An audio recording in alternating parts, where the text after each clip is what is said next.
Lepo pozdravljeni vsi, ki ste se nam danes pridružili na tem dogodku preko spletne aplikacije Zoom in našega Facebook profila. Moje ime je Polona Batagel in veseli me, da vam lahko danes projektno skupino raziskovalnega projekta Ideologija na sodiščih, vpliv svetovno-nazorskih in družbenih stališč sodnikov na njihove odločitve predstavimo pravkar izdano knjigo Ideologija na sodiščih. Izid knjige torej sovpada z uspešno zaključenim raziskovalnim projektom, v katerem sta svoje moči združili raziskovalna skupina Fakultete za državne in evropske študije Nove univerze in raziskovalna skupina podjetja Reforma. V raziskavi smo s pomočjo večdimenzionalnega metodološkega pristopa analizirali več kot 300 odločb Ustavnega sodišča, na podlagi katerih so bile nato izoblikovani ideološki profili treh sestav Ustavnega sodišča v obdobjih 1993 do 1997, 2001 do 2006 ter 2011 do 2016.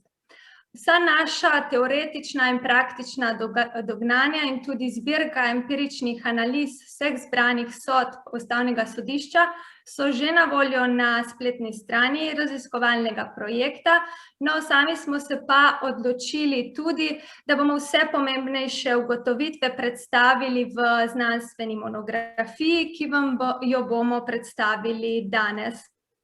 Torej, današnji dogodek je zasnovan tako, da bosta uvodoma o samem projektu spregovorila vodja projekta, to sta dr. Matej Avbelj in dr. Janez Šušteršič, nato pa bodo še ostali člani projektne skupine, to so dr. Jernej Letnar Černič, Maja Cigoj, doktorica Katarina Vatovec, Kristjan Remškar, Anja Doljak in Marko Šerbelj predstavili svoje poglede na projekt, njihov pomen, pomen same znanstvene monografije oziroma posameznega poglavja.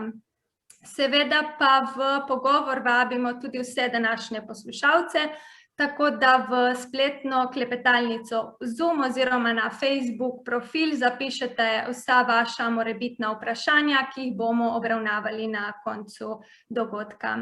Najprej pa besedo za uvodni pozdrav predajam dr. Gorazdu Justinku, dekanu Fakultete za državne in evropske študije Nove univerze, kot institucije, na kateri je knjiga izšla. Ja, hvala lepa za vabilo in za tale priložnost za ta uvodni pozdrav. Lep pozdrav vsem skupaj tudi z moje strani. Bom zelo kratek in predvsem povedal predvsem to, da me zelo veseli in da seveda mi na naši fakulteti smo ponosni, da je pravzaprav naš, pa velik del naše raziskovalne skupine sodeloval pri tem projektu.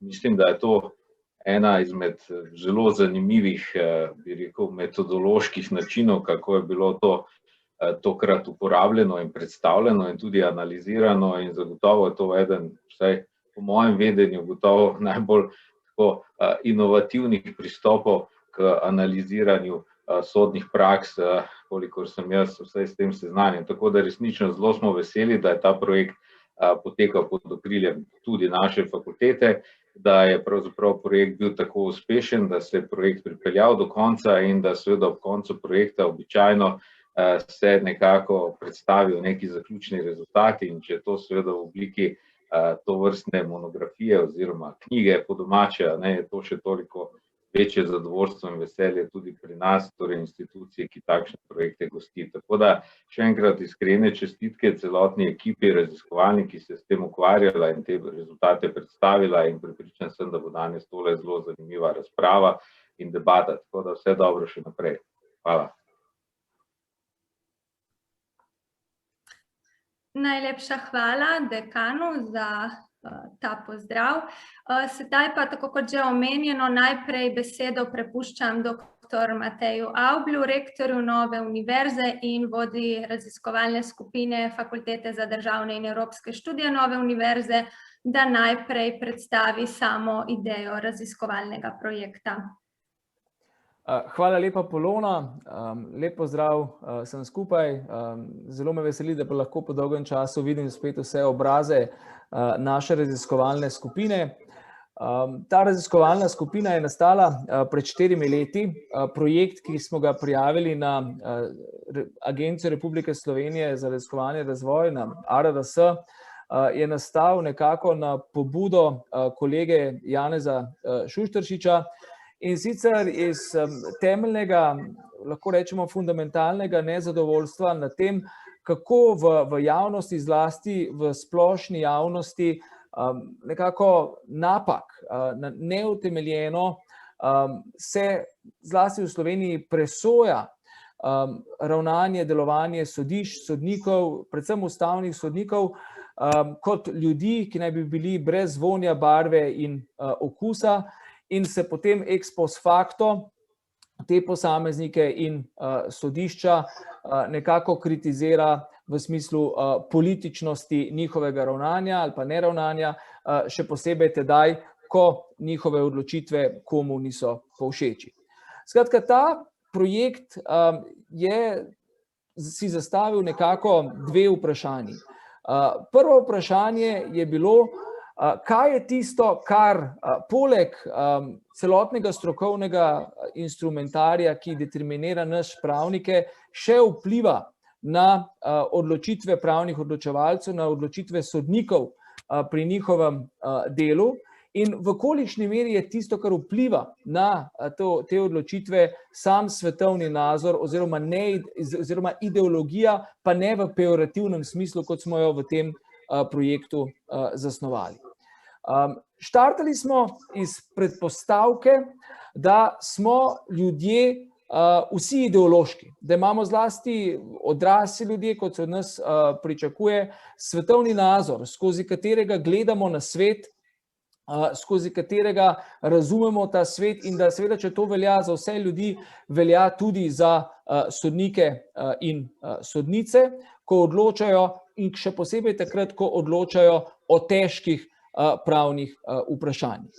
Zato smo predpostavili, da ideologija ima nek vpliv na sodniške odločitve, in to predpostavko ob obstoju vpliva ideologije na sodniške odločitve smo utemeljili z drugačnim konceptom prava, kot je doslej bil uveljavljen v Republiki Sloveniji.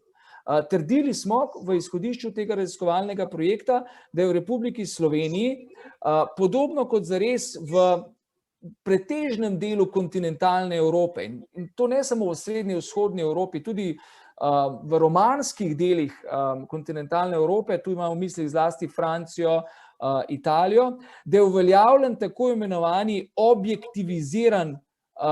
objektivizirano razumevanje prava. To je, da so sodniki praktično izključno strokovnjaki in da pri njihovih odločitvah njihove vrednote, njihove svetovni nazori, na kratko, ideologija ne vstopa v pravno odločanje. To objektivizirano razumevanje prava smo želeli v tem projektu postaviti pod vprašaj in smo postavili hipotezo, da je bolj prepričljiv način razumevanja prava, integralni pristop, diskurzivni pristop, skozi katerega pravo razumemo kot dialoški diskurzivni proces, v katerem se v sodnih odločitvah iščejo najbolj prepričljivi argumenti znotraj strokovnih instrumentarjev za utemeljitev sodne odločitve. In v tem prepričevalnem diskurzivnem procesu neizbežno seveda nastopajo posamezniki kot ideološki subjekti in neizbežno v ta odločevalski proces zato pronikajo tudi naše vrednote, naši svetovni nazori, naša ideologija. In izziv tega projekta je bilo meriti to ideologijo, njen vpliv na odločitve ustavnih sodnikov. O samih rezultatih projekta bo prav gotovo nekaj več povedal kolega Šušteršič. Jaz bi želel tu na tem mestu izpostaviti predvsem svoje veliko zadovoljstvo, da je ta projekt bil sprejet v financiranje agencije, res da samo polovično. In izpostavil bi tudi svoje veliko zadovoljstvo, da je bil ta projekt sprejet v financiranje v pravno-kulturnem prostoru, torej kot je naš, kjer ta objektiviziran način razumevanja prava še vedno prevladuje in kjer so nasprotni pristopi k temu razumevanju razumljeni kot izjemno kontroverzni. Rezultati projekta so bili predstavljeni po različnih državah. Predstavili smo jih v Zagrebu, Pragi, Pizi, v Belgiji in povsod so z velikim zanimanjem prisluhnili tako naši metodologiji, kakor tudi rezultatom. Tudi v Avstriji smo ta projekt predstavili in imeli smo veliko in odmevno mednarodno konferenco in tuji sogovorniki so nam na nek način dali neko priznanje, da je bil v bistvu ta projekt pogumen pristop k razbijanju določenih mitov in da naj ta pogumen pristop k razbijanju določenih mitov o objektiviziranem sojenju in pravu prispeva k temu, k čemur si želimo vsi. Torej, da je bilo sodno odločanje čim bolj prepričljivo in da je bile torej sodne odločitve v družbi čim bolj ponotranjene, čim bolj splošno sprejete in da bi se, ko se pogovarjamo in tudi ko se v družbi upravičeno prepiramo o sodnih odločitvah, da se prepiramo na temelju nekih strokovnih prepričljivih stališč in da ne zahajamo v golo politizacijo. Veselilo me je tudi, da nam je v okviru te raziskovalne skupine, kako lahko vidite, uspelo pritegniti številne mlade raziskovalce. Nekateri med njimi so napisali svoj del v znanstveno monografijo, drugi so pripravljali magistrske naloge na to temo, tako da je projekt res uspel ne samo v svoji znanstveni raziskovalni zasnovi, ampak se je prelival, kot smo napovedali, tudi v pedagoški proces in mentorski proces nove univerze. Rezultat, kot rečeno, je eden od rezultatov, kot rečeno, je ta knjiga Ideologija na sodiščih, o samih rezultatih, metodologiji, ki smo jo razvili in o tem, da se ta projekt pravzaprav ne more končati, ker Ustavno sodišče še vedno odloča, metodologijo imamo postavljeno, inštrumente imamo postavljeno, tako da upamo, da v bodoče, ko bomo sklenili še sporazume o sodelovanju s tujimi organizacijami, da bomo lahko ta naš projekt še poglobili, še nadaljevali, tako da bomo lahko dobili še bolj celovito sliko o slovenskem ustavnem sodišču. Toliko zaenkrat uvodoma z moje strani.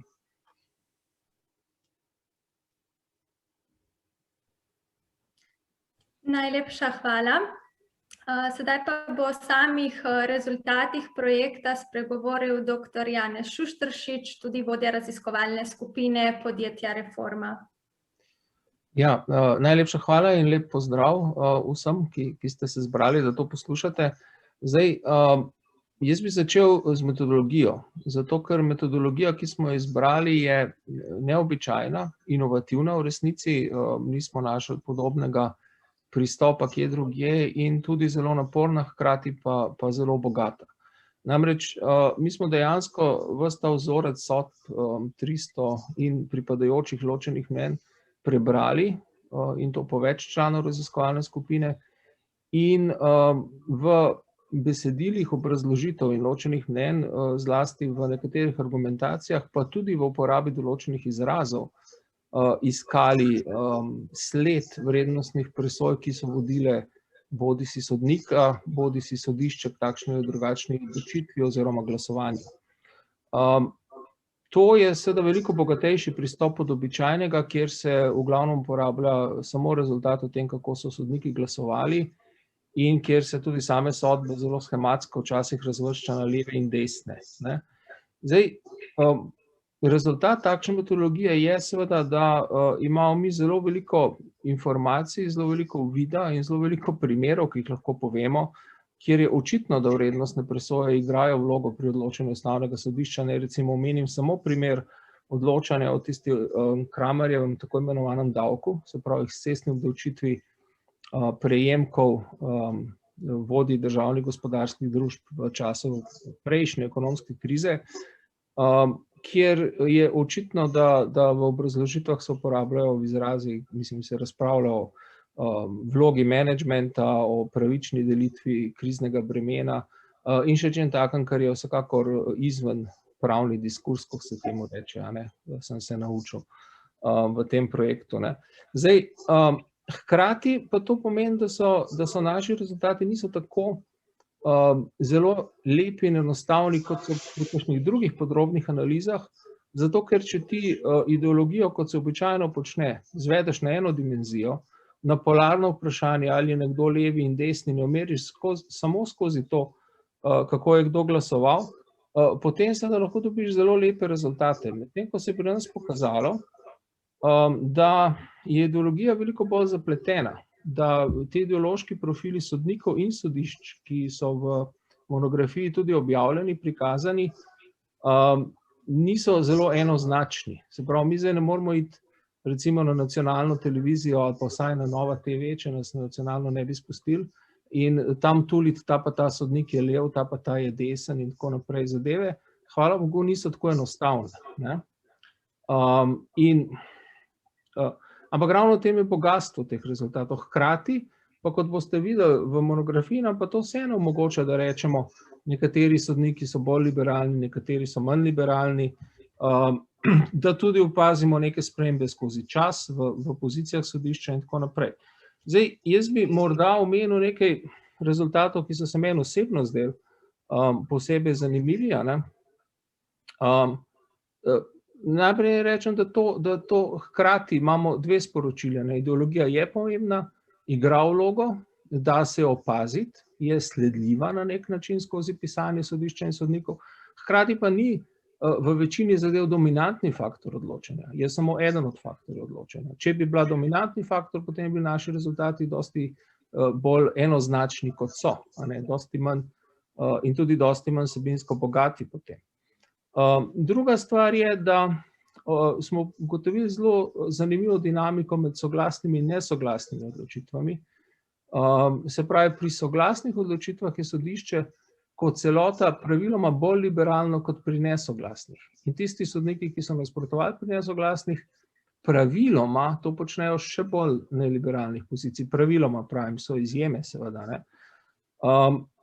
In to je recimo neka zadeva, ki je zelo zanimiva, da se sodišče lahko poenoti, če odloča liberalno, če pa en del sodišča ne gre v to smer, potem pa ne pride do soglasja. Kaže pa to tudi na neko vrednoto, ki jo je po moje večina sestav sodišča, ne vem, če to velja za zdajšnjo, dala temu, da vendarle se potrudijo in pridejo pri čim več zadevah do soglasne odločitve. Drug tak zanimiv rezultat je, da ko smo gledali, kdaj je sodišče v kakšnih primerih zavrnilo, se pravi razveljavilo nek zakon, odločitev zakonodajalca, je to običajno naredilo z pozicije, ki je bila bolj liberalna od tiste, ki bi jo sodba imela, če bi sodba potrdila osporavani, se pravi spodbijani akt zakonodajalca. To ni nujno tako, lahko bi bil zakonodajalec zelo liberalen, pa bi potem ustavno sodišče te odločitev popravljalo v bolj konzervativno smer, ampak v večini primerov, v sestavah, ki smo jih analizirali, je ustavno sodišče v glavnem bilo liberalni korektiv odločitev zakonodajalca. Ne glede na to, kakšna je bila sicer pozicija sodišča v kakšnem obdobju bolj manj liberalna kot prej ali kasneje. V odnosu do zakonodajalca je vedno bilo bolj liberalno, kar je pomembno. Zdaj bom rekel eno tako blasfemično misel. To je to, kar danes počne ustavno sodišče. Kaj pa počne druge, kot da odločitve vlade, ne zakonodajalca v zvezi z epidemijo, dela malo bolj liberalne. Zdaj, s tem se lahko strinjamo ali pa ne. Morda bi se tukaj marsikdo bolj strinjal, prvič, bi lahko videl za tem neko politično agendo, bi lahko videl za tem neko nedovolj premišljeno odločanje, imamo tudi ločena mnenja glede tega, seveda.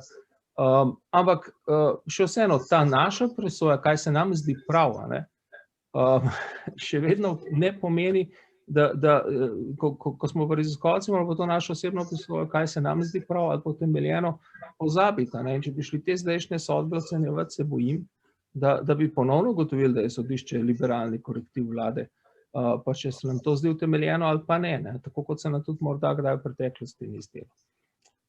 Še zadnja stvar, ki bi omenil, je glede samih 3 ideoloških dimenzij, ekonomska, družbena in avtoritarna. Pokazalo se je, da so definitivno različne, da je lahko ista odločba ocenjena različno na teh dimenzijah.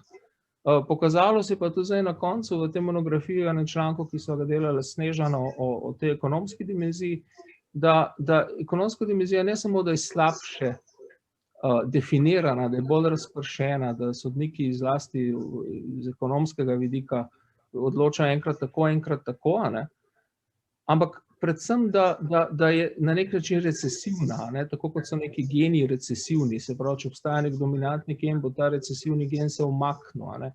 In recimo en tak primer so recimo te odločbe o odpiralnem času trgovin. Dokler je šlo samo za to, pa za potrošnike, pa gospodarske podjetja, so še bili sodniki, ki so se postavili na stališče neke liberalne, svobodne gospodarske pobude. Ko je pa prišlo do vprašanja, ali lahko država tem gospodarskim subjektom naloži, da morajo na dvojezičnih območjih imeti nujno v službi nekoga, ki lahko s strankami govori v njihovem jeziku, se je pa sodišče soglasno postavilo na stališče, da je to pravilno, da država to lahko naredi. Se pravi, ta družbena dimenzija varovanja manjšin je bila tako močna, da je v bistvu nikjer, ko berete tisto odločbo, ni niti z eno črko omenjeno vprašanje gospodarske svobode, kaj šele, da bi se kdo spraševal, kakšni so razmernosti takšnega ukrepa. No, toliko morda za uvod, oziroma za nek moj pogled na te ključne rezultate.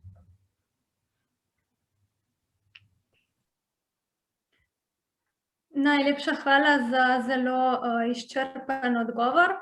Jaz pa sedaj v naši družbi že pozdravljam naslednjega člana raziskovalne skupine, dr. Jernej Letnar Černič, profesor za pravo človekovih pravic in dekan Evropske pravne fakultete Nove univerze.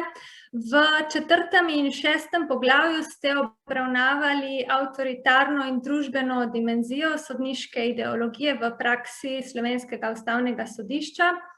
Kakšen je torej vaš pogled na sam projekt ter na avtoritarno in družbeno dimenzijo v okviru Slovenskega ustavnega sodišča? Hvala lepa, lep pozdrav sem skupaj. Mogoče na začetku bi se res zahvalil obema vodjema projekta, tako kolegi Ablu kot tudi kolegi Šuštaršiču, da sta me povabila zraven k tem izjemno zanimivem projektu. Moram priznati, da seveda ta projekt od začetka me je malce vrgel iz moje cone udobja, je v bistvu zahteval od mene, da se priučim določenih metod, ki jih do takrat nisem uporabil pri svojem raziskovanju, se pravi te empirične metode v pravnem raziskovanju, ki pravzaprav do začetka našega projekta ni bila poznana v slovenski pravni stroki. Pa vendar na koncu zdaj lahko vsi skupaj ugotavljamo, da prav ta empirična metoda je res odlična za to, da smo pogledali, da pogledamo, obravnavamo to notranje delovanje slovenskega sodstva, slovenskega ustavnega sodišča. Glavna teza tega projekta je bila, da slovensko sodstvo oziroma ustavno sodišče v svojih prvih 3 mandatih ni bilo apolitično oziroma adiološko, temveč da so posamezni sodniki seveda se odločali, ali bolj varujejo pravice posameznikov ali bolj državne interese glede avtoritativne dimenzije ali pa denimo bolj pravice manjšin ali pa bolj pravice manjšine glede družbene dimenzije. Sam menim, da je ta projekt v bistvu prikazal, da je to, kar je Matej, kar si prej omenil, da so te teze, ki pogosto prihajajo iz slovenskega rednega sodstva, pa včasih tudi iz ustavnega sodišča, da je sodstvo, da so sodniki in sodnice nevtralni, politično nevtralni, ideološko nevtralni, strokovno-nazorsko, družbeno nevtralni, da je v bistvu to mit. To ne drži. Naš projekt je to dokazal, da ideologija, kot pravi še Janez, igra vsaj del pri svoje vloge pri sodniškem odločanju, da ljudje, ki sedijo na Ustavnem sodišču, so ljudje kot vsi ostali, živijo v slovenskem okolju, so odraščali v slovenski družbi, tako ali drugače, morda kdo v bolj idealnih družinskih razmerah, tretji malce manj. In vse to seveda vpliva na sodniško odločanje. V teh poglavjih, ki jih Polona omenja, ki sem jih napisal za to knjigo glede avtoritativne in družbene dimenzije, sem v bistvu glede avtoritativne dimenzije smo v okviru naše raziskovalne skupine preučevali, ali sodnik oziroma mandat Ustavnega sodišča daje bolj prednostne pravicam oziroma svoboščinam posameznikov, ali pa na drugi strani bolj varuje državni interes. To dilema morda še bolj postaja izrazita v zadnjem letu dni, ko je res ta dilema še bolj prisotna, pravice posameznikov, svoboščine posameznikov v razmerju do javnih interesov, do državnih interesov. Naše ugotovitve tukaj so izjemno zanimive, morda če nekaj izmed njih omenjam. V teoriji, ustavnopravni teoriji, do sedaj je bilo vedno vse splošno sprejeto, da imamo prvi mandat Slovenskega ustavnega sodišča, da je bil prvi mandat tisti, ki je tlakoval vzpostavitev slovenske pravne države, varstvo človekovih pravic in tako naprej. Vsaj na normativni ravni. Iz naše analize, iz naše analize več kot 250 odločb Ustavnega sodišča v bistvu izhaja, da prvi mandat je bil morda najmanj liberalen od vseh treh mandatov, ki smo jih proučevali. Morda za malenkost manj liberalen, se pravi, da je manj morda namenjal pozornosti pravicam posameznikov, kot da ima drugi in tretji mandat Slovenskega ustavnega sodišča. Zakaj je temu tako? Ja, verjetno, ker je prvi mandat ravno, začel z prehodom iz totalitarnega v demokratični sistem.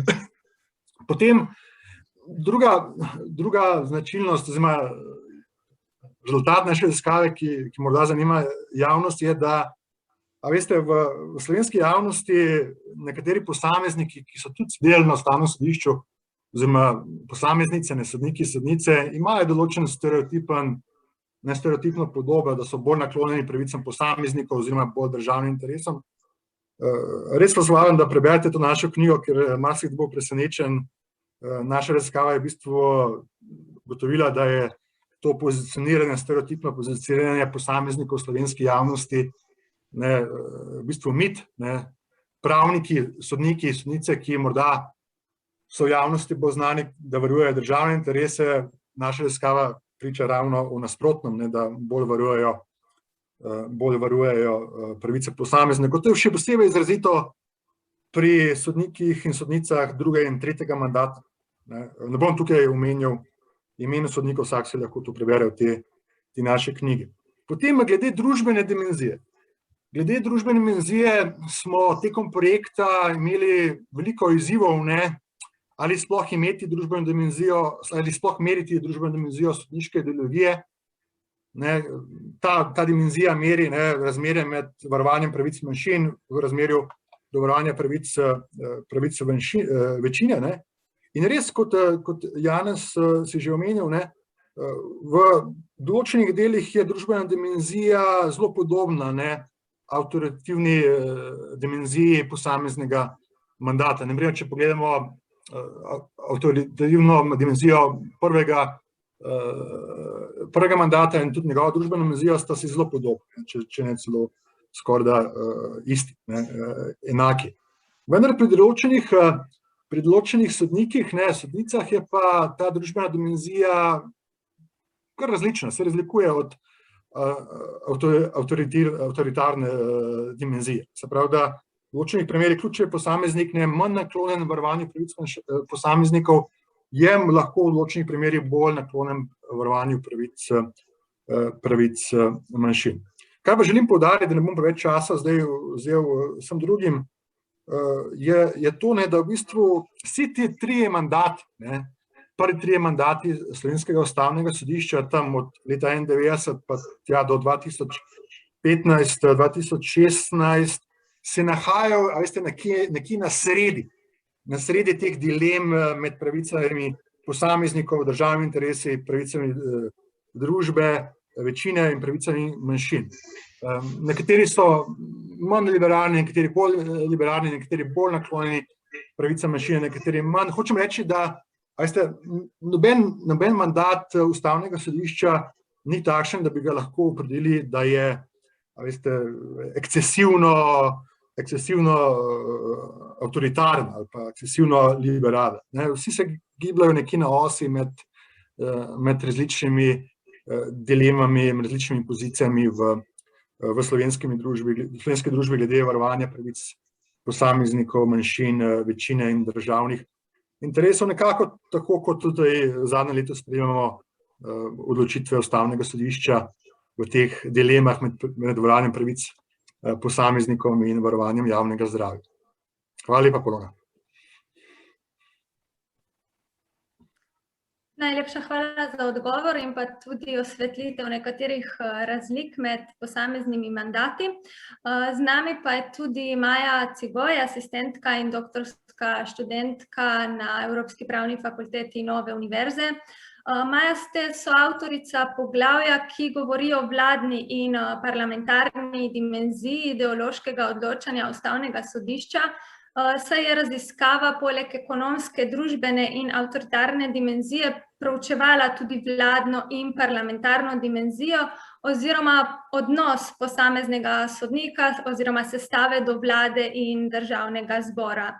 Nam lahko poveste nekaj več o sami vladni in parlamentarni dimenziji oziroma o zaključkih tega poglavja?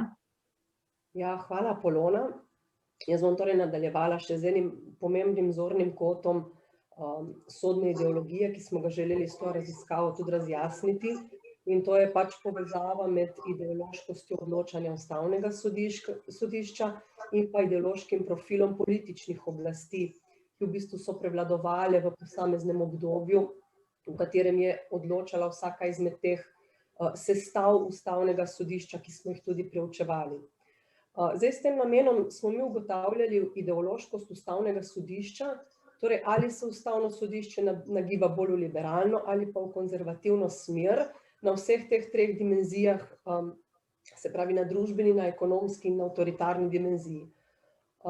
Naš poudarek je bil usmerjen v vprašanje, do kolikšne mere se v ustavnih odločbah v bistvu stališča ustavnega sodišča skladajo stališči, ki jih zagovarja vlada oziroma državni zbor v neki posamezni zadevi, in koliko se ta stališča med seboj razhajajo.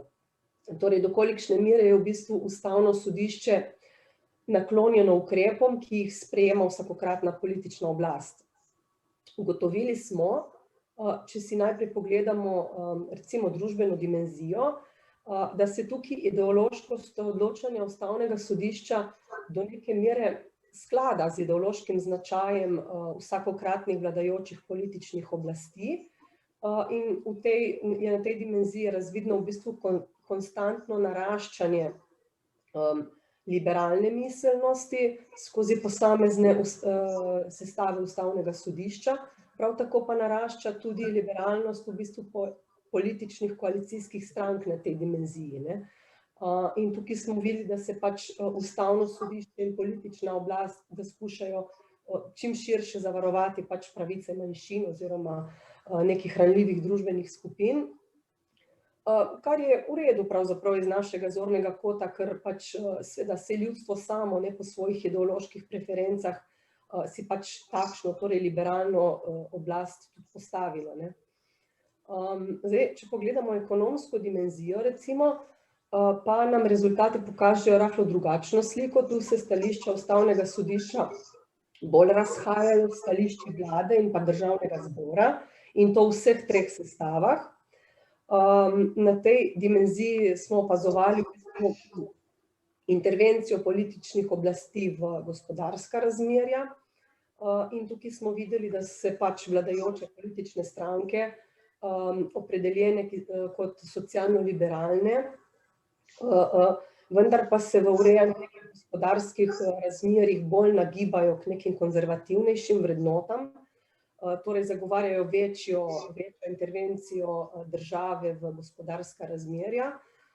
In tukaj pa smo ugotovili, da se Ustavno sodišče z njihovimi stališči po večini manj strinja in da odloča drugače, s tem pa v bistvu dviguje nek nivo liberalizma v ekonomski dimenziji skozi vse tri sestave. In v bistvu skrbi za neko uravnoteženo politiko državne intervencije v gospodarstvo. Potem, če pogledamo še avtoritarno dimenzijo, velja nekaj podobnega.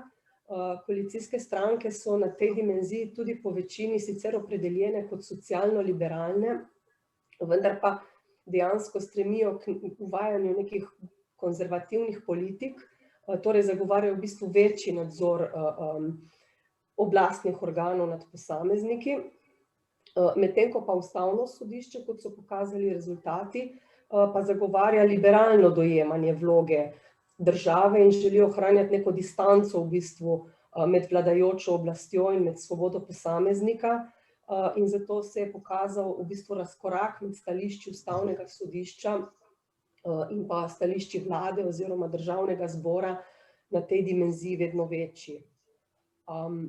Tako da v zaključek lahko podamo neko splošno ugotovitev, ki je pomembna v nekem širšem družbenem kontekstu, da v bistvu naše Ustavno sodišče svoje poslanstvo opravlja na podlagi nekih liberalnih vrednot in vsaj kar zadeva pač te tri sestave, ki smo jih obravnavali v okviru našega projekta, v bistvu skrbi za neko uravnoteženo poseganje v človekove pravice, za omejevanje seveda ravnanj političnih oblasti na način, da v bistvu odraža liberalno miselnost naše družbe in pa tudi ohranja liberalni duh naše ustave. Hvala. Hvala, Maja. Predstavitev pa nadaljujemo z doktorico Katarino Vatovec, docentko za pravo Evropske unije, z dolgoletnimi praktičnimi izkušnjami na področju proučevanja ustavnosodne presoje. V okviru monografije ste se posvetili predvsem poglavjem z mednarodno noto oziroma mednarodno dimenzijo, ki dejansko kaže na prisotnost uporabe tujega prava, tuje doktrine in tuje sodne prakse v odločitvah Slovenskega ustavnega sodišča. Kakšno je vaše videnje projekta in pa mednarodne dimenzije v njem? Hvala lepa, Polona. Jaz pozdravljam lepo vse moje sodelavce, s katerimi seveda bi se želela videti v živo, ne takole prek ekrana, pa vendar. Pozdravljam tudi vse, ki nas poslušajo oziroma gledajo. Zdaj moram se malce nostalgično spomniti enega popoldneva, ko me je poklical Matej in sva se dobila, razložil mi je to svojo idejo in povabil k projektu. In moram reči, če se bo sam spomnil, da kaj dosti ravno omahovalen nisem. Sem pa, tukaj pa zdaj naredim to ločnico s tem, kar je povedal Jernej, ki je omenil predvsem to notranje delovanje slovenskega sodstva, dimenzije, ki jih je on obravnaval, tudi ekonomsko dimenzijo, ki so jih drugi avtorji, ampak sem v mislih imela predvsem že takrat ta, bom rekla, mednarodno vpetost našega ustavnega sodišča, pa tudi širše metodologijo, za katero še nisem vedela, kakšna bo, ker takrat se še nismo niti sestali na prvi otvoritvi, da tako rečem, raziskovalne skupine, ali bi metodologija, do kakršne bomo prišli, ki jo bomo izostrili, bila upoštevna tudi za, rečem, tuja telesa, tuje deležnike in mislim predvsem na tuja sodišča, regionalna sodišča, skratka ne slovensko sodstvo, ampak čezmejno gledano druge bodi si ustavna sodišča, bodi si regionalna sodišča Evropske unije, Evropsko sodišče za človekove pravice in podobno. Jernej je opisal, kako težko smo se ukvarjali oziroma oblikovali to družbeno dimenzijo, pa bom zdaj, ko bom upela ta pogled k mednarodni dimenziji, mogoče povedala še nekaj, česar po slišanem drugi avtorji niso posebej izpostavljali. Prvič, dejstvo, da je bilo zelo dobro in koristno sodelovati v skupini oziroma imeti raziskovalno skupino, ki je bila oziroma je interdisciplinarna. Skratka, ni sestavljena samo iz pravnikov. Se mi zdi, da je bilo to ključno, zaradi tega, ker smo potem toliko bolj debatirali o tem, kaj naj posamezne dimenzije obravnavajo, pri čemer je bilo seveda naše mnenje, stališča različna in smo se morali potem nekje na neki točki ujeti. In naše, zdaj bom uporabila pa to besedo, ki je velikokrat uporabljena tudi v knjigi, preference so bile različne, tako kot so preference seveda tudi ustavnih sodnikov. To se mi je zdelo ključno. Za mednarodno dimenzijo pa lahko rečem naslednje. Odstopa od dimenzij, ki ste jih slišali v tej predstavitvi knjige in ki so obravnavane v tudi tej pričujoči publikaciji, torej od družbene, ekonomske, avtoritarne dimenzije. Predvsem je tukaj bil pogled usmerjen v to, ali je naše ustavno sodišče, in to je bil ta prvi ključni vidik za moje pojme v tem okviru mednarodne dimenzije, usmerjeno svetovljansko, kozmopolitsko, ali je zaprto v meje svojega področja, svoje države, da tako rečem, v tem primeru Slovenije. Jaz sem zelo vesela, glede na mojo akademsko ozadje, da so ugotovitve pokazale, da se je prisotnost mednarodne dimenzije, vpetost ustavnega sodišča v ta širši prostor, ki ne zajema meja države, ampak jih prestopa, pravzaprav z leti po preučevanju 3 sestav ustavnega sodišča krepila. Ampak, ko to povem pa še tisto stvar, za katero sem rekla, da jo tudi avtorji po slišanem, mislim, da nisem ujela, niso povedali, pa to ne velja samo za mednarodno dimenzijo, ampak tudi za vse druge dimenzije oziroma vse te druge ugotovitve, ki so zapisane v knjigi, da smo delali seveda na vzorcu sicer velikem, 300 odločitev ustavnega sodišča, v 15, še malce več kot 300, v 15 letih delovanja ustavnega sodišča, ampak ravno z vidika mednarodne dimenzije bi se upala trditi, da bi pregled vseh odločitev ustavnega sodišča seveda pokazal, da je tistih odločitev, kjer je mednarodna dimenzija prisotna, kjer je ustavno sodišče poskušalo voditi ta sodelovalni, vključevalni diskurs z drugimi tujimi deležniki izven naših meja, bodisi s tujo doktrino, bodisi z drugimi ustavnimi sodišči oziroma primerljivimi sodišči v drugih državah članicah, bodisi z mednarodnimi telesi, mednarodni širše gledamo, regionalnimi, evropskimi, da bi verjetno pokazatelj bil drugačen, izsledek končen bi bil drugačen, če bi seveda pregledali večje število teh odločitev. Številke, pa ne želim ostati samo pri številkah, več je zapisano, kot rečeno, tudi v prispevkih, kažejo recimo, da je zadnja sestava ustavnega sodišča, to sicer ni ta, ki je danes sedi, da tako rečem, na Beethovnovi, ampak tista predzadnja, ki smo jo mi obravnavali, mislim, da 72% primerov posegla po tem mednarodni dimenziji, pri čemer to mednarodno dimenzijo razumemo zelo široko, kot rečeno, ne samo celo kot hard law, da tako rečem, pravo, zapisano pravo, pravo, ki velja, ampak celo kot soft law, kot mehko pravo, kot neke smernice, priporočila, na katera se je ustavno sodišče v svojem razlagovanju prav tako sklicevalo, seveda ne pogosto, pa vendar v teh obravnavanih primerih.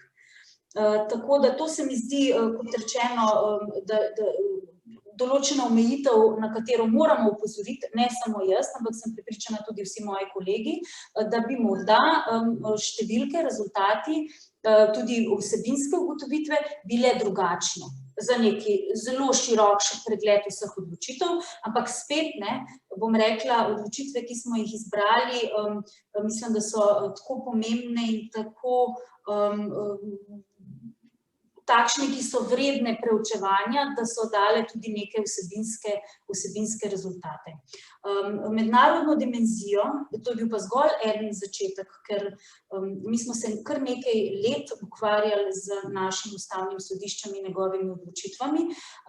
V članku, katerega soavtorica sem v tej knjigi, sem pa poskušala, oziroma sva s kolegom Janezom poskušala prikazati tudi uporabnosti dimenzije, te naše večdimenzionalne metodologije na nekaterih tujih telesih. In medva sva si izbrala Evropsko sodišče za človekove pravice, ampak to je bil zgolj nek zametek, ker za kakršnokoli podrobno preučevanje seveda bi potrebovali veliko več odločitev prebrati in raziskati zadevo tako na nek način, kot je potekala delo v tej raziskovalni skupini. Hvala za enkrat. Hvala za zelo izčrpno predstavitev mednarodne dimenzije. Besedo pa bom sedaj predala Kristjanu Remškarju. Kristjan, v okviru projekta ste sodelovali kot študent in ste se v svojem poglavju poglobili v analizo ideologije ad hominem argumenta v sodni praksi ustavnega sodišča in v okviru te teme ste tudi magistrirali. Zato bi lahko rekli, da ima ta raziskovalni projekt še nekakšen drugačen, poseben pomen za vas. Nam lahko poveste kaj več o tem oziroma o sami vaši analizi? Hvala za besedo, Polona. Mogoče, če se lahko samo na začetku ustavim pri sami metodologiji, ki se mi je zdela še posebej zanimiva, pa ne predvsem zaradi tega v bistvu, ker je predstavljala oziroma pač mi je predstavljala neko dogmatično zavezanost raziskovalne skupine k nedogmatičnem pojmovanju prava. Torej k pojmovanju prava kot prakse, ki pravzaprav nastaja skozi diskurs. Zdaj, izhajati iz neke objektivistične predpostavke, da je pravo gotovo, ker je v ustavi, zakonodaji in pa sodni praksi vse jasno zapisano in navedeno, v praksi seveda ni vselej vzdržno. Pravo je kontingentno. Nikoli ni takšno, da ne bi moglo biti tudi drugačno. Pravo je tudi emergentno. Neprestano se spreminja na težko predvidljive ali pa celo povsem nepredvidljive načine. No, iz tega izhaja, da pravo pravzaprav pretendira na objektivnost, saj v resnici nikoli ni povsem gotovo. Nastanek te negotovosti pa z logično nujnostjo rezultira v nastanku dihotomnih stanj, katerih pa ni mogoče razrešiti drugače, kot pa z iskanjem rešitev, ki so prepričljive. No, najbolj prepričljive in z vidika dolgoročnosti obstoja tudi najbolj, bi lahko rekel, optimalne rešitve, so pa vselej tiste, ki temeljijo na intersubjektivno sprejetem razumu, logosu. To se pravi na razumu, ki se je izklesal skozi racionalno in kontinuirano izmenjavo nasprotujočih si stališč in ki kot tak ni pogojen z avtoriteto tistega, ki nekaj zagovarja. No in prav to smo s kolegi v raziskovalni skupini tudi počeli. Vsak mesec smo kresali svoja stališča glede ideoloških pozicij posameznih odločb. Najprej v parih poročevalcev in recenzentov, nato pa, če je bilo potrebno, še na rednih sejah raziskovalne skupine. Na tej točki moram priznati, da sem se od tega ogromno naučil, predvsem pa sem pri tem preprosto užival. Bolj kot je bilo težko umestiti odločbo v ideološko pozicijo, bolj kot se je zdelo pravzaprav nemogoče doseči soglasje s kolegi, večji mi je bil izziv. In temu primerno je bilo tudi večje zadovoljstvo ob temu, ko nam je dokončno uspelo razrešiti oziroma razglasiti naša nestrinjanja.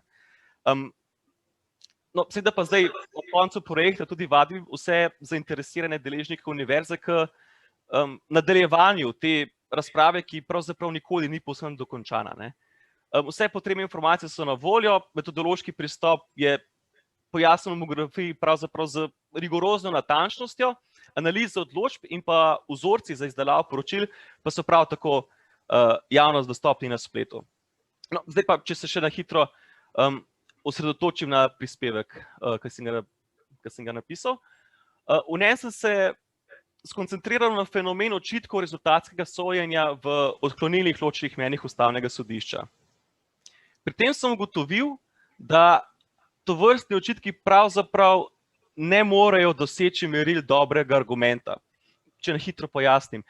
po nauku neformalne logike je dober argument tisti, ki ima dokazljivo podlago v dejstvih in ki ima obenem takšno logično moč, da je možno upravičenost sprejetja premis avtomatično prenesti tudi na sklep.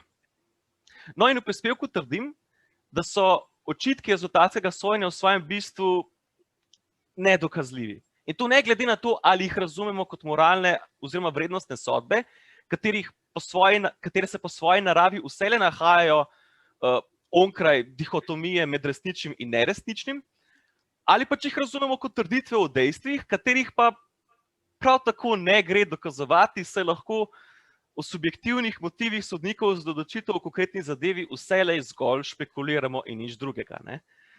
No, iz tega pa izhaja, da očitki rezultatskega sojenja ne morejo ustrezati merilom dobrega in prepričevalnega argumenta, in to ne velja samo za očitke iz odločbe U1-83/20, temveč za vse druge podobne očitke, ki se pojavljajo v ločenih mnenjih. No, na tej točki sem si v prispevku pravzaprav drznil oceniti, da so očitki kvečjemu namenjeni političnim, ideološkim ali pa drugačnim obračunavanjem, kar pa seveda ni najbolj lojalno Ustavnemu sodišču in njegovi institucionalni vlogi.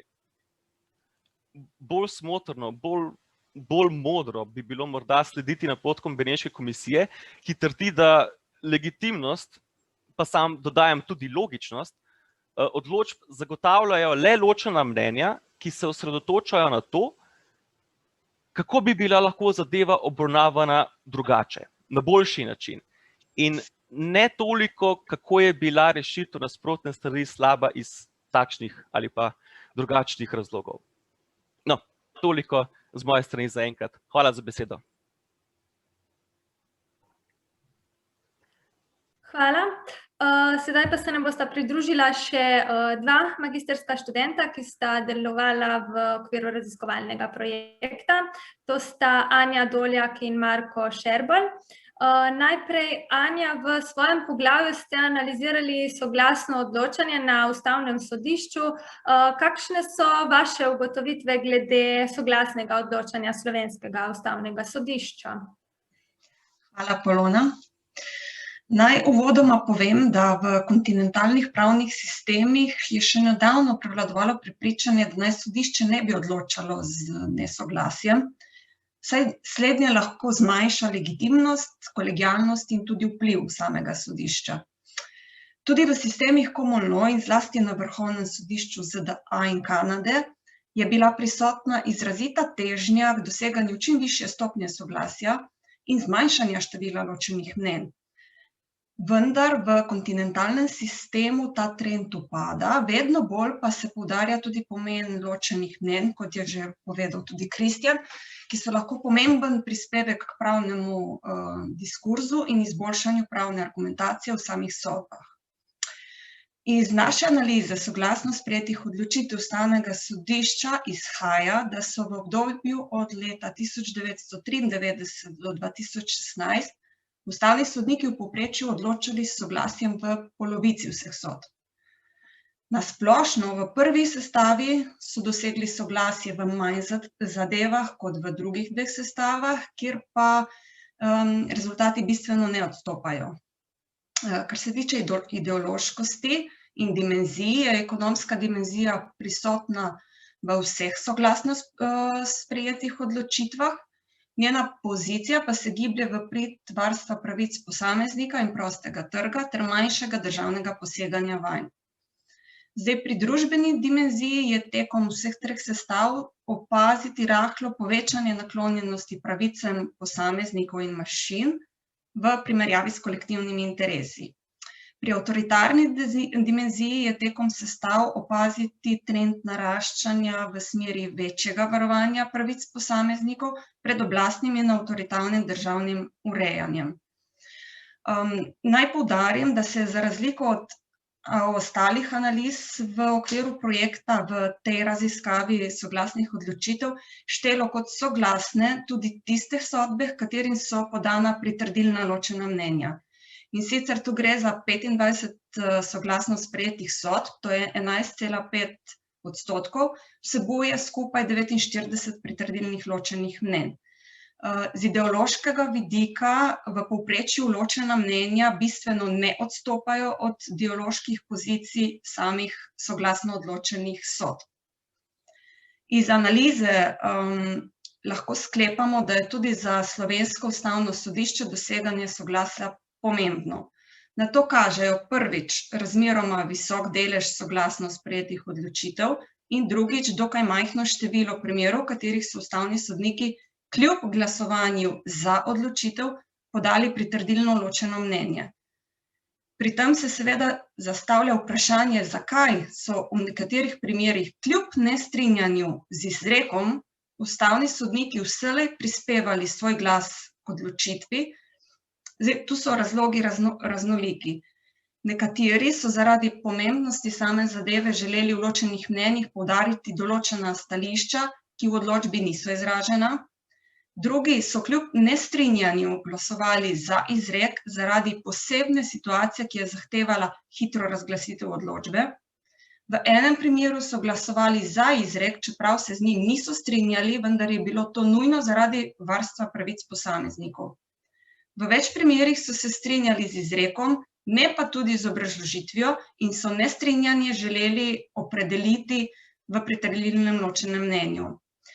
Večkrat so v pritrdilnem ločenem mnenju želeli natančneje opredeliti razloge za odločitev ustavnega sodišča oziroma izpostaviti nekatere dodatne argumente, ki jih v obrazložitvi same sodbe niso mogli.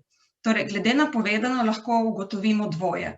Prvič, da ustavni sodniki v večini primerov s pritrdilnim ločenim mnenjem k odločitvi ne želijo izraziti nesoglasja, ampak še dodatno podpreti odločitev. In v tem primeru je neutemeljeno šteti soglasne odločitve, ki vsebujejo pritrdilna ločena mnenja, kot nesoglasne.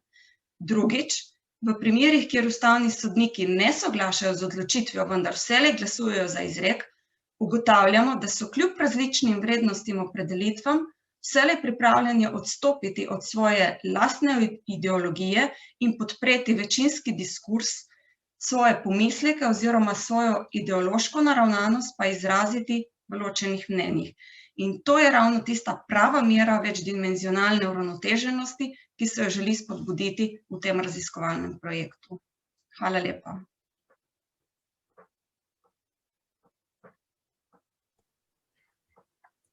Hvala, Anja. Zdaj pa še Marko Šerbelj. Vi ste tudi delovali kot študent v raziskovalnem projektu. Zakaj ste se sploh priključili temu raziskovalnemu projektu? Kaj vas je najbolj navdušilo? Saj mislim, da ste tudi vi temo svoje magistrske naloge dobili prav v okviru tega projekta.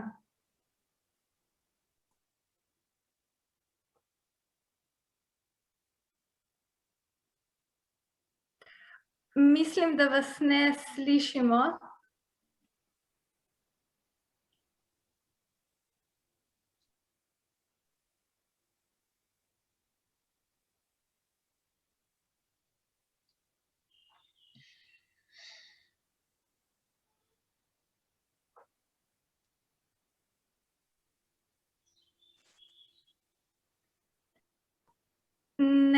Ne slišimo vas.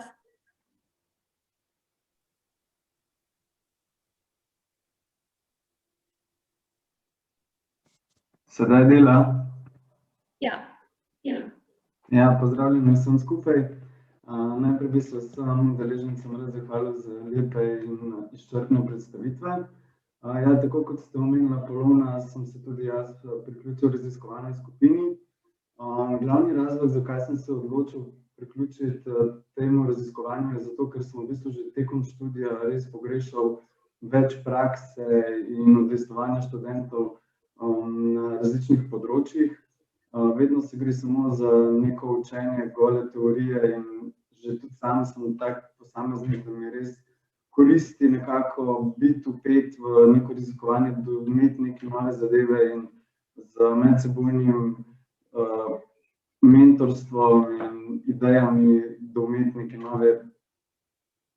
neke nove, kako bi rekel, področja in jih razviti. Tako da ja, na koncu sem se tudi sam odločil za magistrsko delo pod mentorstvom dr. Mateja Abla in dr. Janeza Šušteršiča, kjer sem se poglobil v vprašanje, kolikokrat in zakaj ne soglašajo sodniki na Slovenskem ustavnem sodišču.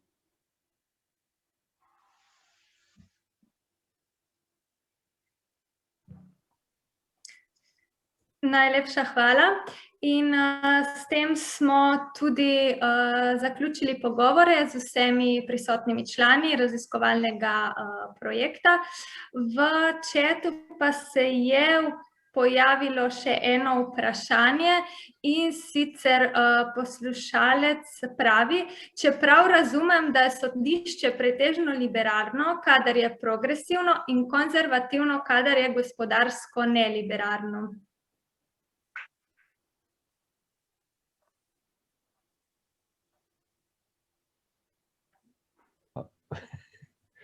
Polona, smem kaj reči?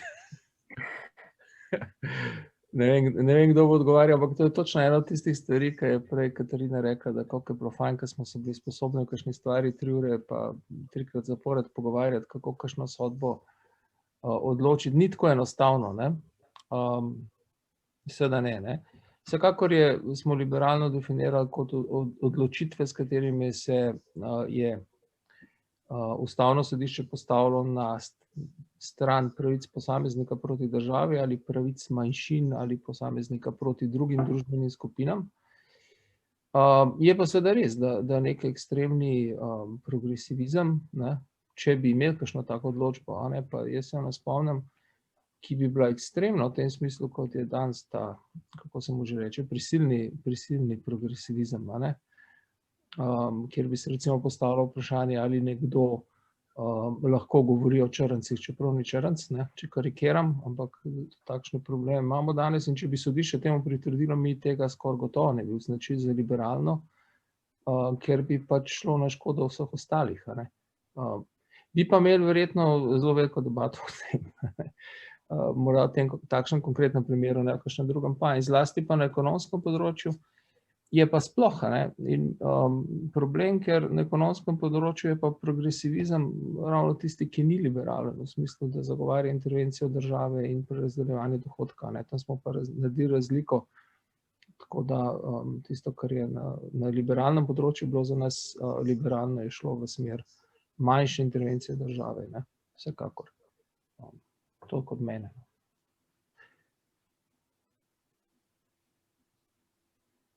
Če imam pa že... Ne, hotel sem reči, če imam pa že vklopljen mikrofon, bi pa še povedal, da seveda vsi prisotni člani raziskovalne skupine še niso povedali svojih vtisov ali pa svojega prispevka, ker dr. Polona Batagel to zelo lepo vodi, povedala ni pa o svojem prispevku in videnju še nič, tako da morda je vseeno prilika tudi za to. Ja, jaz mislim, da je bilo kar že vse izčrpno povedano.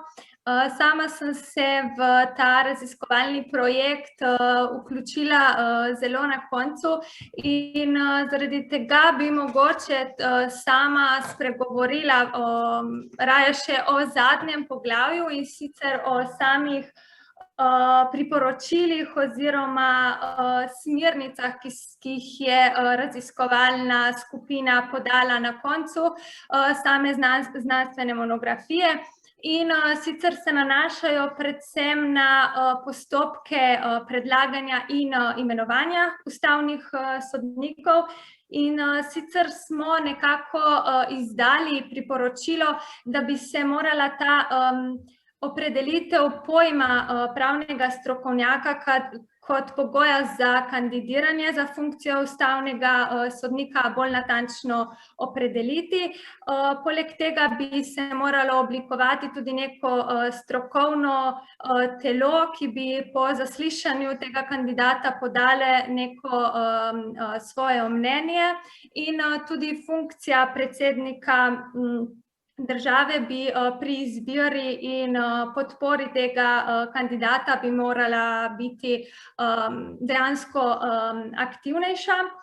Potem smo nekako tudi predvidevali krepitev specifične strokovne pomoči posameznim sodnikom v obliki nekakšnega strokovnega kabineta, ki bi ga imel vsak ustavni sodnik, in pa na koncu še spodbujanje diskurzivnosti v praksi odločanja ustavnega sodišča. V bistvu smo predlagali nekakšno sočasno kroženje osnutkov obrazložitve in ločenih mnenj med sodniki že pred končnim glasovanjem. Poudarili pa smo tudi komuniciranje predsednika ustavnega sodišča in tudi posameznih ustavnih sodnikov strokovno in splošno javnostjo, sploh pri tistih odločitvah, za katero obstaja neko širše zanimanje javnosti in deljena stališča oziroma pričakovanja glede odločitve. Tako da z moje strani nekako še te smernice in priporočila, ki mislim, da so tudi zelo dobro napotilo za delovanje ustavnega sodišča za naprej. Tako da mislim, da smo prišli nekako do konca tega današnjega dogodka. Besedo na kratko predajam še vodjama, dr. Janezu Šušteršiču in dr. Mateju Avblju za sklepne besede. Hvala lepa, Polona, tudi za predstavitev samih smernic, priporočil za izboljšavo delovanja slovenskega ustavnega sodstva, za katere, kot pravite, so zbrane v zadnjem poglavju tega dela. Dovolite mi, da v tej zaključni misli na hitro odgovorim še na vprašanje, ki ga je zastavil kolega Svete, namreč kakšno je po mnenju razpravljavcev vpliv morale posameznega sodnika na njegovo odločanje.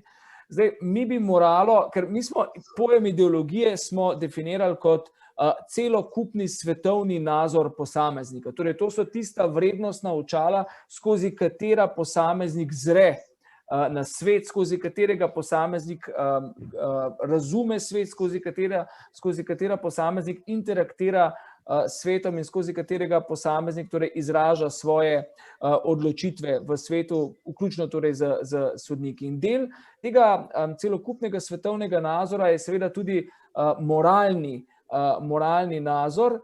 In ta moralni nazor, kot izhaja celokupnega iz rezultatov projekta, prav gotovo ima vpliv na odločanje, in to se kaže zlasti v težkih primerih, tam, kjer pridejo vrednostna vprašanja najbolj do izraza. Morda nismo toliko izpostavili, pa je pomembno, zakaj smo sploh lahko zagrabili ideološko slovenskega ustavnega sodišča, zakaj smo sploh lahko presojali, ali se slovenski ustavni sodniki med seboj tudi ideološko razlikujejo, zlasti zato, ker jim je omogočeno pisanje ločenih mnenj. Bodi si pritrdilnih, bodi si odklonilnih, in skozi ta pritrdilna, odklonilna ločena mnenja smo lahko razbrali tisti, kot bi kolega Svete rekel, ta recimo moralni prispevek, moralno drugačnost, ideološko drugačnost posameznega sodnika, ko gre za določene bolj ideološko vrednostno občutljive odločitve. Nasploh, če sklenem, je bila ena od normativnih želja tega projekta tudi to, ne samo ugotoviti, da je ideologija dejstvo, da je to nekaj, kar vstopa v sodno odločanje, ampak smo si želeli tudi s svojimi vrednostnimi napotili, s svojimi normativnimi smernicami poskrbeti, da ideologija ostane znotraj prave mere. Pravo ne more postati popolnoma ideološko. Namen je, da je ideologija instrument prava in ne obratno, da je pravo instrument ideologije. Torej, tukaj gre za to, da ko se sprejemajo sodne odločitve, da mora na prvo mesto stopiti sodna filozofija. Torej, tisti strokovni, diskurzivni instrumentarij, ki ga moramo pravniki, sodniki ponotraniti, zato da bi sploh lahko bili sodniki. In zgolj znotraj tega strokovnega instrumentarija, znotraj te pravne filozofije, znotraj, če hočete, konvencionalnih kanonov pravne razlage, je seveda ne samo dopustno, ampak normalno, da se izraža tudi naša morala, naša ideologija. Je pa ključno, da mi ta instrumentarij, te konvencionalne metode razlage ne podrejamo naši lastni ideološkosti. Ker v tem primeru pravo postane inštrument ideologije. In saj z moje percepcije je bil ta projekt ključen tudi zato, ker vendarle, ko so določeni sodniki imenovani na ustavno sodišče, saj približno vnaprej zanje vemo, ali so bolj liberalni ali so bolj konzervativni. In zame je od ustavnega sodnika je na nek način priznanje ustavnemu sodniku, če ta sodnik ostaja koherenten v svoji ideološkosti. Da tudi te svoje ideologije ne prilagajajo vsakokratnemu primeru, zato da bi dosegel nek pravni rezultat. In obratno, če imamo opravka z domnevno liberalnim sodnikom, ki pa v določenih primerih zaide v povsem druge tirnice in povozi celo lastno recimo ideologijo, in da torej gre za neko nekoherentnost, nekonsistentnost v lastnih stališčih, je to nekaj, kar nas nujno ne skrbi, ampak pritegne naše raziskovalno zanimanje, da vidimo, kaj se je pravzaprav tam zgodilo. Kot sem že dejal, in kot je lepo pojasnil tudi kolega Kristjan, ta projekt je zdaj izdelal celoten metodološki instrumentarij in upam, da se bo v prihodnosti še pojavila možnost financiranja, da bi to svoje delo opravili na nadaljevalni osnovi, da bi lahko merili ideološkost tudi nove, aktualne sestave ustavnega sodišča in da bi lahko tudi, kot je povedala kolegica Vatovčeva, za nazaj še poglobili, še razširili naš vzorec in s tem naredili naše rezultate še za bolj prepričljive, še za bolj verodostojne. Toliko res iz moje strani.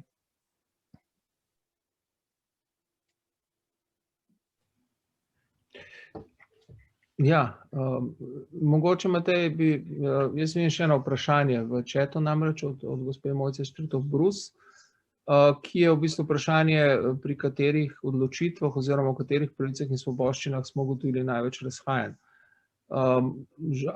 In kakšno je bilo odločanje o stanovanjski tematiki. Žal, moram reči, da projekt ni bil zastavljen tako, da bi lahko odgovorili na tako natančno vprašanje. Zaradi tega, ker smo poskušali to narediti, kolega Marko, ki je prej se tudi predstavil, je prav recimo vnesel eno začetno bazo vseh odločitev, kjer smo imeli tudi deskriptorje, mislim, vseh odločitev z enega od analiziranih obdobij, kjer smo imeli tudi deskriptorje vsebine zadev, na katere se nanaša vsaka posamezna odločba, in seveda tudi podatke o tem za vsako, kako je kakšen sodnik glasoval. Vendar se je izkazalo, da so bili tisti deskriptorji do te mere nekonsistentni zlasti skozi čas, da smo mi sicer lahko s tem preverili neko smiselnost našega vzorca, ne bi pa mogli zgolj na podlagi tega narediti analize glede na vsebino posameznih odločb. Se pravi, kdaj so bolj nesoglasni, naprimer, kdaj so manj nesoglasni, ampak bi morali najprej sami razviti in seveda potem s branjem žal vsake odločbe tudi implementirati nek svoj sistem kodiranja vsebin, kar pa je seveda veliko delo. Tako da, žal, to je morda za kdaj kasneje ali pa za koga drugega, lahko vsekakor izjemno relevantno vprašanje. In zdaj, ker zaključujemo, bi samo še izkoristil to priložnost, da se zahvalim pač vsem sodelavcem in sodelavkam pri projektu, ker ste nas sprejeli kot nepravnike. To je ena čudna beseda. So pravniki, pa so pa še nepravniki, in pa seveda tudi dr. Avblo kot vodji projekta za izjemno, bom rekel, diskurzivno in demokratično in inkluzivno vodenje celotnega projekta. Sicer gotovo ne bi pri nekaterih stvareh, nekaterih vprašanjih prišli tako daleč, kot smo. Hvala tudi z moje strani. Jaz sem seveda nesramen, kakršen sem, pozabil izreči to zahvalo, ampak se veste, gre, it goes without saying. In upam, kot rečeno, prizadevava se še s kolego Šušteršičem, da z mednarodnimi sodelavci še pridobimo financiranje za podoben projekt tudi v komparativni meri in da nam bo to v prihodnjih mesecih omogočilo nadaljevanje naše raziskave. Polona, zdaj pa vračam besedo in dokončno umolknem. Tako, hvala vsem, še posebej pa današnjim poslušalcem oziroma gledalcem, ki so si vzeli čas in so se nam pridružili. Za konec naj omenim, da je knjiga Ideologija na sodiščih že na voljo za izposojo v Univerzitetni knjižnici Nove univerze ter tudi za nakup v spletni trgovini Nove univerze. Hvala vsem in lep dan še naprej.